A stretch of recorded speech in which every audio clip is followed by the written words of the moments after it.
This program is dedicated to the memory of Walt Disney. In 1971, his love for America inspired the creation of the Hall of Presidents, a place to celebrate the optimism and goodwill he saw at the heart of the American story. Walt's vision was to honor the nation by honoring the American presidency.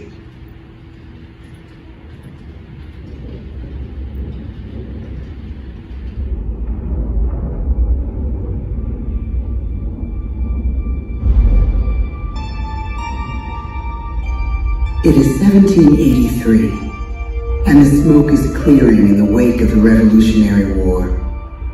Over the course of 8 grinding years, General George Washington has led a force of shopkeepers, farmers, and Native American allies to victory over the greatest military power in the world. A new nation has been born, independent and free. The founders must form a national government. In 1787, through months of passionate debate, they create a written constitution. For the country's highest office, they imagine something new in the history of the world. A leader not born to power like a king or queen. A leader who has not seized power through conquest. A leader not separate from the people, but elected by the people. From among the people. We, the people. This is a new idea, an American idea. The idea of a president.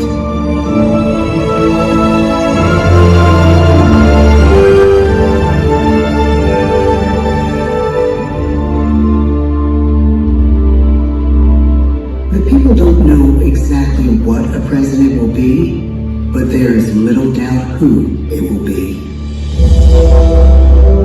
George Washington's stature and bearing have marked him as a leader. His integrity has made him a great one. Washington knows that many generals who have led successful revolutions make themselves dictators or kings. Instead, he steps down from power and retires to his home, Mount Vernon. The world takes note, and George Washington becomes a symbol of American ideals. In the first presidential election, it's Washington by a landslide. The only doubt seems to be his own. He writes, "Integrity and firmness is all I can promise. Integrity and firmness is exactly what we need." Everything he does as president will set a model for his successors. His final act may be the most important of all. After 2 terms, with no term limit in the Constitution and amid overwhelming support to stay in office, he steps down once again and hands power back to the people. He wants us to speak, to elect a new president. During the early years of the Republic, we choose leaders as different as Thomas Jefferson, John Adams, and Andrew Jackson. Elections are often bitter. Each president stands at that fiery intersection where personal character meets the challenges of the times. Some call the presidency a glorious burden. Jefferson calls it a splendid misery. We, the people, must choose well. We elect 15 presidents before the course of history brings us to the edge of a crisis like no other. A nation born of freedom still permits slavery. As the country pushes west, will new states be slave or free? The question produces bitter conflict. The issue rocks the election of 1860 and brings Abraham Lincoln onto the national stage. The tall, lanky, some say uncouth candidate from Illinois is a master of words at a time when speeches are printed in full for people to read. A house divided against itself cannot stand, he said. With Lincoln's election, the house does indeed divide. Civil War. 11 states secede from the Union. The war becomes a defining passage in the American story. The president's own inner strength and depth of character changed the course of history. Lincoln had come up the hard way on the American frontier, desperately poor, with less than a year of formal schooling. His early years were scarred by tragedy, the death of his mother, his sister, his first love. He struggles with depression, but never loses his determination to rise above it.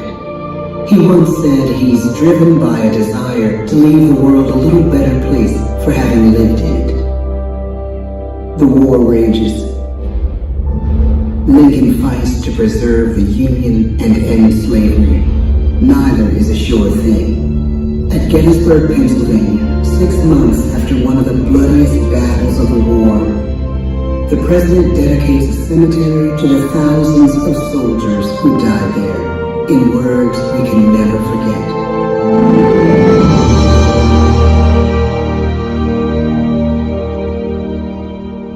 Fourscore and 7 years ago, our fathers brought forth on this continent a new nation, conceived in liberty and dedicated to the proposition that all men are created equal.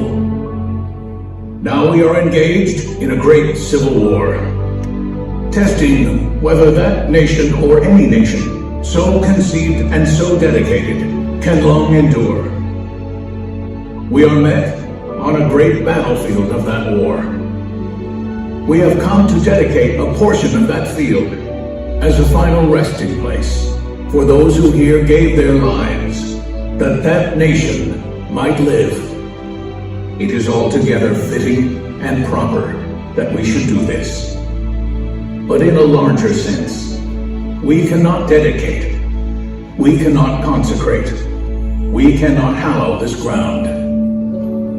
The brave men, living and dead, who struggled here, have consecrated it far above our poor power to add or detract. The world will little note, nor long remember what we say here, but it can never forget what they did here. It is for us, the living, rather, to be dedicated here to the unfinished work which they who fought here have thus far so nobly advanced. It is rather for us to be here dedicated to the great task remaining before us, that from these honored dead we take increased devotion to that cause for which they gave the last full measure of devotion. That we here highly resolve that these dead shall not have died in vain, that this nation, under God, shall have a new birth of freedom, and the government of the people, by the people, for the people, shall not perish from the earth. The blood of over 500,000 Americans is spilled in this Civil War. President Lincoln's enduring hope is to give true meaning to the sacrifices of so many, to lead us to that new birth of freedom. With the end of the war and the end of slavery, a new birth truly begins. As we roll toward the 20th century, settlers roll west on wagon wheels and railroads connect the nation coast to coast. Millions of immigrants pour in from Europe and Asia. Population doubles. Our economy triples. Our standing among nations rises. We need presidents who can lead both at home and abroad. At the same time, a young Theodore Roosevelt is retreating from New York politics and personal tragedy. The death of his wife and his mother on the same day in the same house. In the Badlands of North Dakota, he rethinks his life and the life of his country. He returns stronger in body and spirit. His renewed energy is just what his country needs.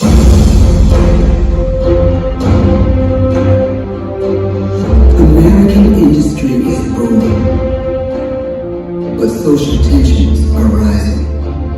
A progressive movement is bubbling up, pushing for change, and change is needed.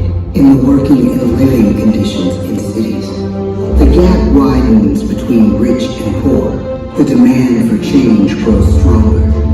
Teddy Roosevelt is a knight on a crusade. He speaks with force and vitality in clear terms that make colorful headlines at a time when mass-market newspapers have become the new media. To define his foreign policy, he borrows a phrase from an African proverb: speak softly and carry a big stick. But his greatest accomplishments are made at home. He breaks up giant monopolies, protects workers' rights, and calls for a square deal for all Americans, rich and poor, capitalist and wage earner.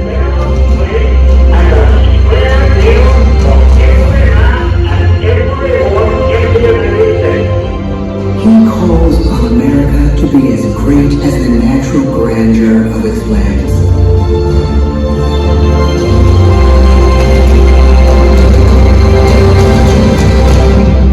Keep your eyes on the stars and your feet on the ground, he tells us. And we do.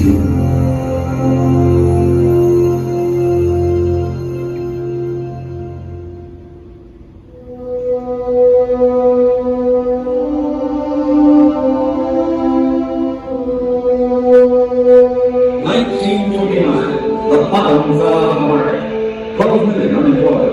The breadlines and the soup. The results of the 1932 election now. When we elect our 32nd president, it is the worst of times. The course of history and the course of one president's life again shape a turning point in our national destiny. Franklin D. Roosevelt, paralyzed by polio, knows how to restore the faith of a people paralyzed by the Great Depression. I believe in practical exclamation and in practical power. He has found the inner strength his countrymen now need.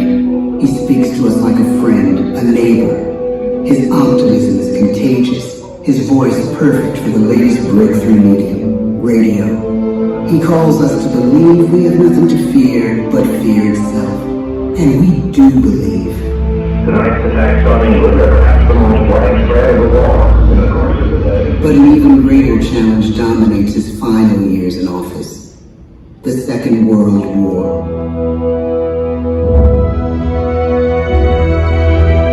We must be the great awesome of democracy. This is an emergency as serious as war itself. We stun the world with our production. When bombs fall on U.S. troops in Pearl Harbor, he calls us to fight on the war front and sacrifice on the home front.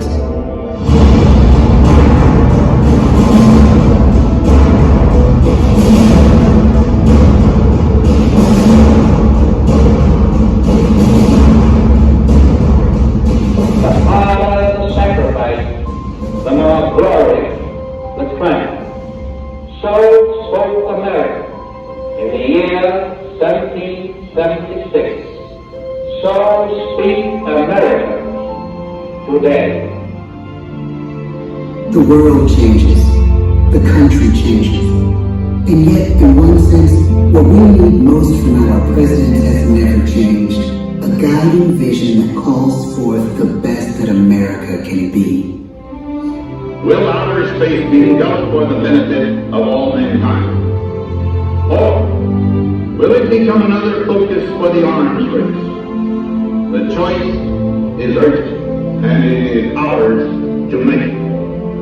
Ask not what your country can do for you, and what you can do for your country.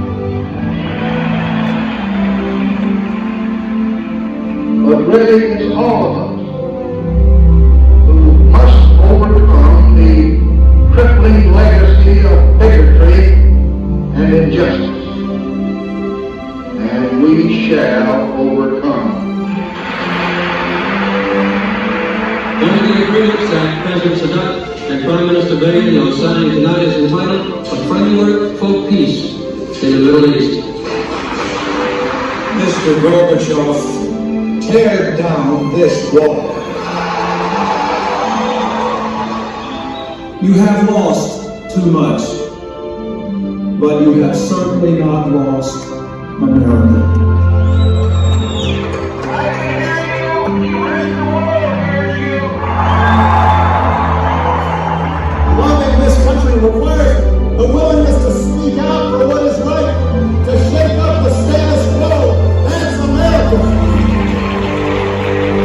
Our presidency is no longer just an idea.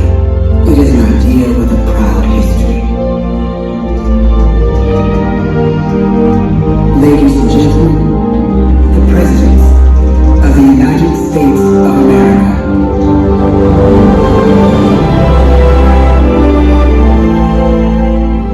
George Washington, John Adams,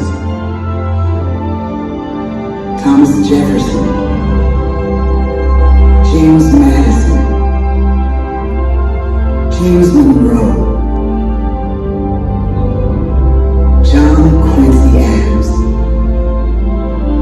Andrew Jackson, Martin Van Buren, William Henry Harrison, John Tyler,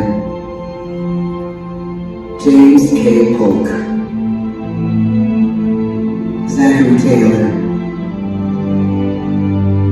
Millard Fillmore, Franklin Pierce, James Buchanan, Abraham Lincoln, Andrew Johnson, Ulysses S. Grant, Rutherford B. Hayes, James A. Garfield, Chester A. Arthur, Grover Cleveland, Benjamin Harrison, William McKinley, Theodore Roosevelt, William Howard Taft, Woodrow Wilson, Warren G. Harding, Calvin Coolidge, Herbert Hoover, Franklin D. Roosevelt, Harry S. Truman, Dwight D. Eisenhower, John F. Kennedy, Lyndon B. Johnson, Richard M. Nixon, Gerald R. Ford, Jimmy Carter, Ronald Reagan,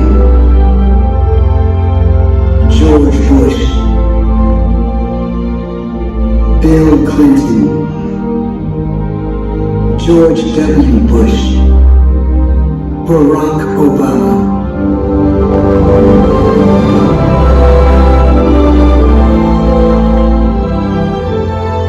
And now we come to the present.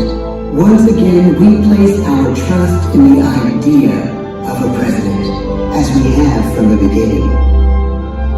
My fellow citizens, no event could have filled me with greater anxieties than that notification on the 14th day of April, 1789, that you had selected me to lead our nation. But it was with confidence of my fellow citizens that I took an oath. 35 simple words that have been repeated by every American president throughout history.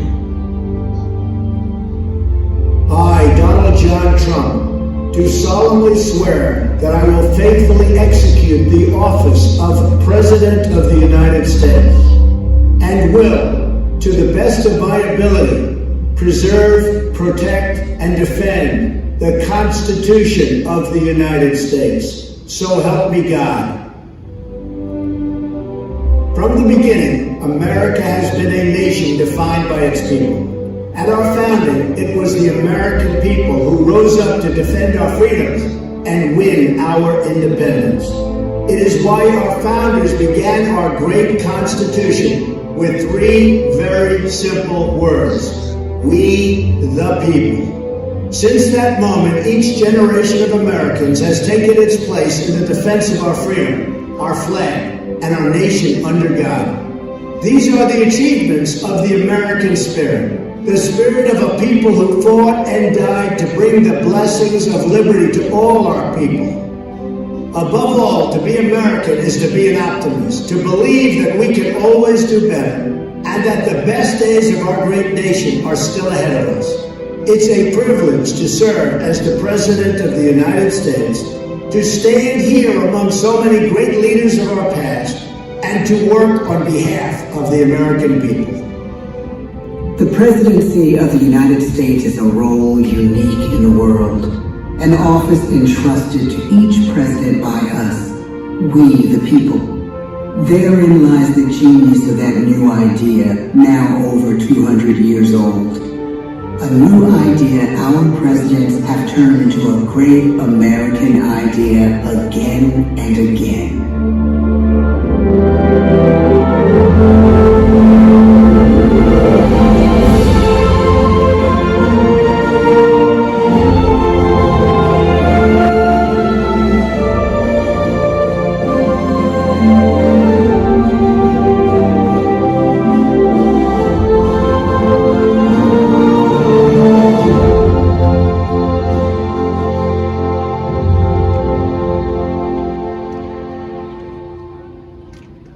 Thanks for watching, and make sure to comment your favorite memory from this attraction. Throw us a thumbs up, subscribe, and ring the bell for a great big beautiful tomorrow. This is Magiq Atlas, bringing the magic to you.